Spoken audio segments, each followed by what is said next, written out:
దేవుని కోసం జీవించడానికి మనం ఎలా పెరుగుతాము?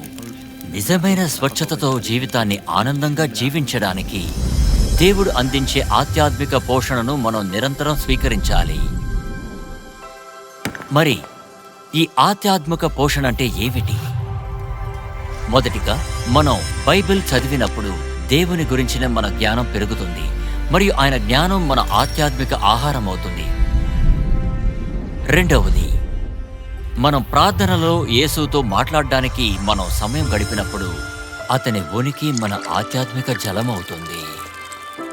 మన హృదయాలను నింపి ఆయన విశ్వాస పాత్ర సంతానంగా జీవించడానికి మనల్ని బలపరుస్తూ, మరియు మూడవదిగా, యేసును ప్రేమించే ఇతరులతో కలిసి మనం ఆయనను ఆరాధించినప్పుడు మనం ఆయనతో గడిపిన సమయం మన ఆత్మలకు విశ్రాంతి తీసుకోవడానికి మరియు తాజాగా ఉండడానికి ఒక ఆశ్రయంలా మారుతుంది. బైబిల్ చదవడానికి, ప్రార్థించడానికి మరియు ఇతరులతో కలిసి ఆయనను ఆరాధించడానికి సమయం కేటాయించకుండా మనం బలహీనపడి మనం కోరుకున్న ఆనందాన్ని మరియు స్వేచ్ఛను కనుగొనడంలో విఫలమవుతాము.